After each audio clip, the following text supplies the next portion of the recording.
Hi, I hope you watched the video right before that. That's a clip from the movie in 2000s, early 2000s, of Thank You for Smoking. It's a trailer for it. I always like the movie. If you get a chance to watch it, I recommend it. But the reason I show it is because I think it, to a large degree, it symbolizes what we think of when we think of public relations. We think of somebody who is spinning things, taking a story and trying to manipulate it in a way that makes it sound good for the company, the organization, the politician, whomever you're representing, that type of thing. That's kind of the image we get of it.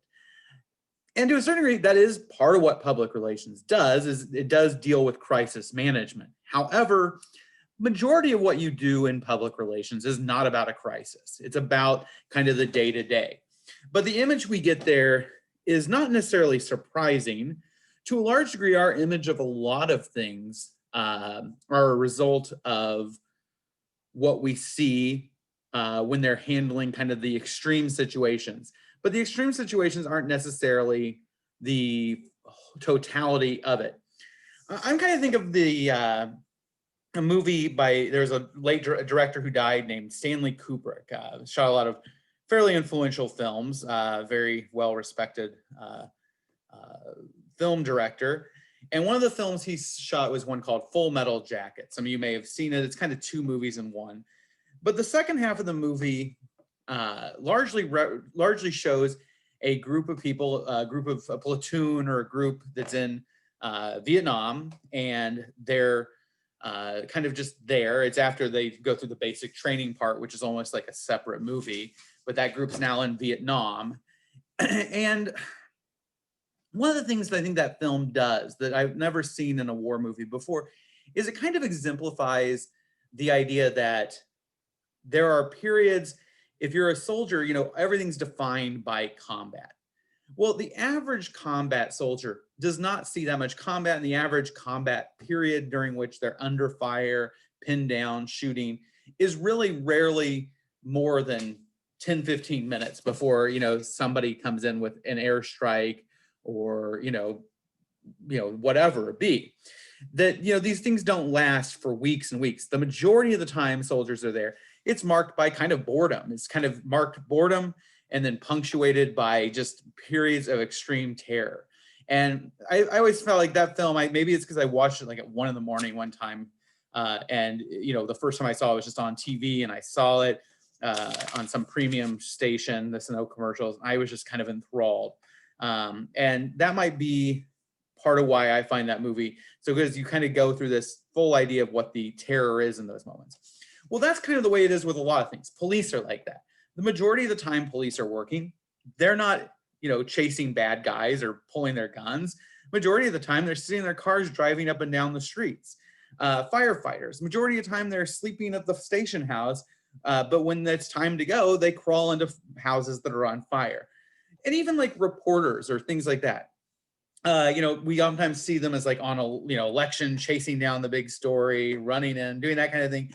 And even like, for example, in my area, like reporters, I was going to use the example of, times you see reporters, by the time you see them on the TV or anything of any significance is when they've done something big. But the majority of the time, they're just covering kind of mundane things. 2009 Springfield High School graduate, Matt McKinney, he won he was one of the winners of the Pulitzer Prize for covering in 2018, 2019, there was a shooting at a Jewish synagogue in Pittsburgh, and he was one of the reporters who covered it. So he was one of the recipients as part of the whole news crew. And so, you probably hear about him. He may go on an interview or two. There may be a story about him. And the only reason you're doing it is because he did something fairly significant. And that's kind of the way it is with PR. Most of the time, you go to work, you do your thing, and you're only going to make it on TV when there's a crisis. And so, when there's a crisis and you've got to respond to it, that's when they get on TV. And so oftentimes our image of what PR is somewhat tainted by the fact that we only see it or think about it in those moments of extremeness. We only think about the firefighter when they're running in the fire. We're not thinking about them when they're, cooking eggs over the fire in their station house after getting a good night's sleep. even though I don't know, a lot of firefighters don't get a good night's sleep, but when they're on duty, but that's probably more common than the idea that a firefighter is just constantly running into fires. There aren't that many house fires, in all honesty. And so the same thing is true with PR. PR, for the most part, is kind of mundane. It's not, it can have those moments that are exciting. And definitely you can go into crisis management and things, and you could work for a company. You could be a specialist in crisis management. You can work for companies that have more crises than others. But that's not necessarily. A large part of it is kind of building the company's reputation over years, maintaining it, continuing to push it, continuing to strive to make sure it works. And so PR is largely that. Now, we can go back to the definition of what is public relations. Well, public is, the first part is public, and the second part is relations. So it's clearly the relations in public. And there have been various definitions of public relations over the years. One of the first ones by Greening and Hunt was management function that establishes and maintains mutually beneficial relationships between the organization and the publics of its success, or that depend on it for success or failure. The later one, there's some other ones in there. You can look at the book for those. But eventually the Public Relations Society of America decided to crowdsource. They decided to put out and ask people what they thought of. They took all the definitions, they wrote up 3, they asked people to vote, and they decided, that'd be a good way to kind of create a definition of public relations, was kind of to work with their membership to crowdsource a definition for it. And so what they came up with, strategic communication. So it's communication that's strategic. It's strategized. It's not just willy-nilly. It's strategic, that builds mutually beneficial relationships between the organization and the publics. And so the idea there is it's benefiting the organization you benefit, as well as the publics. Now, the word publics, the author makes a big deal about that word, about the fact, it kind of sounds like a supermarket chain, not here in this area. But the idea there is a public is basically any group. Sometimes we could use the word stakeholders. We could consider it audience, something like that. We can use other words for it. But a public or publics are kind of every group that has a relationship with the organization. It could be, if you're a grocery store, that's the example he uses. Well, let's use something different, like the college. The college's publics would be, the staff, the faculty. Those are kind of 2 different ones. They have different interests. The staff could probably be divided up differently. The students, but the students could be divided up into full-time and part-time, traditional, older. You also have students who are doing dual credit, and you have students who are doing first semester in college now, other programs kind of aimed at high schools. You have people who are retirees who are just taking a class for fun. And so each of these different segments of the people who interact with our organization are considered part of the public. And so your job as a public relations person is essentially to nurture the relationship, to keep a positive feeling, find out what they want, how can the college serve that need, and then serve it. And then the idea is the college needs certain things, like we need people to, take classes and, pay the tuition and et cetera. And so you have to maintain those. And so it's all a matter of trying to kind of create and maintain those relationships. To a large degree, a lot of functions of a company fall into public relations. But as far as public relations go, there is kind of this specific area. Oftentimes there's a branch, and we'll find out there's different models for public relations. But one of the ideas there for models of public relations is a company can have, you probably want somebody in that role interacting with a lot of the decision making of a college, because it's so important, or a business, an organization. I was using college, so I said that in there, because it's so important to the overall ability of the organization to fulfill its function.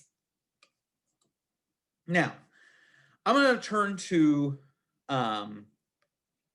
Arthur Page. Arthur Page was a longtime executive. He was at AT&T, the telecom company, and he basically set out his rules. He had 7 rules for what makes a company what they should do with basically public relations. He was there from the 1920s to the 1950s.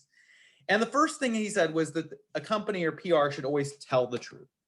Now, the idea there is you don't want to be secretive. You want to tell people things, and you want to tell the truth. Now, at the same time, when I say tell the truth, that doesn't mean, you have to tell them everything. Like, here's our proprietary information.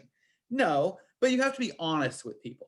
If you're dishonest and you tell them, oh, this is the greatest product, we have no problems with it, it's perfect, and then it breaks, people are going to resent that and they're going to complain, and you're going to shoot yourself in the foot. If you tell people, our product works certain percent of the time, our product has a few bugs, but we're working through them, and if we can figure it out, we'll fix it for you. Those are all good things.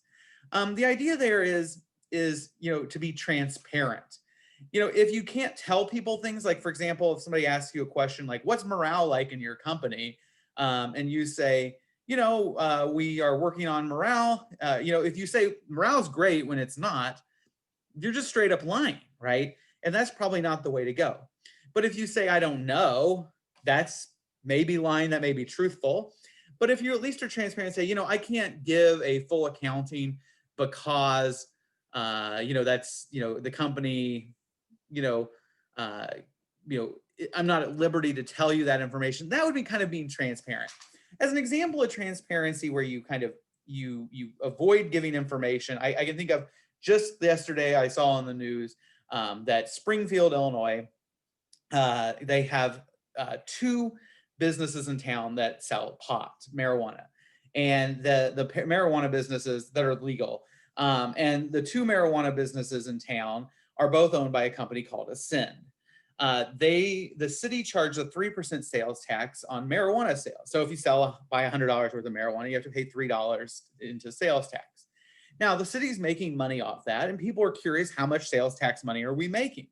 And the answer is, we could tell you, we know exactly how much, but the city has said, we know exactly how much, and we're just going to save that money because we can't put it into our budget or tell anybody what that is, because if we do, both of the people are owned by the same company. We would be telling you exactly how much money this company was selling in marijuana.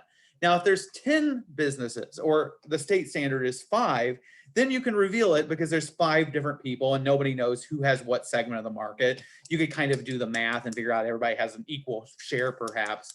But the idea there is that you can't tell that. But by being transparent and saying, here's the reason we can't tell you, you're telling the truth. You can still keep a secret, but yet tell the truth all at the same time. And so that's one of the things you want to make sure to do. Now, the other thing is, the second thing he says is provide it with, or prove it with action. And so the idea there is there's kind of what they call the 90-10 rule. 90% of what people think your company has to do, or your organization has to do, with what you actually do, and 10% has to do with what you say. You go around and you tell people, oh, we're the greatest, we're the best, we provide excellent customer service, we are awesome, everything is great. And you do that over and over again, but you don't really do anything that's awesome, great, and all your products break. Nobody believes it, right? There's nothing wrong with telling people when you're great, but you need to back it up with actually doing it. So tell the truth and prove it with action. The next thing he says is listen to your customer. The idea here is there's kind of the idea here in communication. This is part of communication, is that when you tell people things, when you say it out there, it's not really communication if I don't receive feedback from you. And so you should always be receiving feedback. You should always be listening to see, what does the customer actually think? Look to social media, look for letters from customers, look for other things. And so that's part of it, is you always need to be looking for this two-way communication. And so listen to what they're saying in order to realize my message isn't working, or what I'm doing isn't working, because that's part of the very concept of communication, is there has to be feedback, or a feedback loop in there. He says manage for tomorrow. What you see when you see spin is usually what we call reactive. It's defensive. It's trying to defend against it. And that's really not a good way to run a company, a war, a football game, or anything. If you're only on defense, you need to be proactive. You need to be thinking about, how can we continue to push our message forward? So he's saying you need to be thinking about tomorrow, and you need to be thinking about how can we just constantly be moving it forward. That, if you're trying to overcome a sales slump, that's reactive. But if you're simply continuing to push forward by advertising and other things, that's proactive. That's a better position to be. You're better to be on the offense than the defense any day of the week. He says, conduct PR as if the whole company depends upon it. PR is something that the whole company depends upon. I mean, the image of the company, the relationships with all the different constituencies is very important. Remain calm, patient, and good humored. The reality is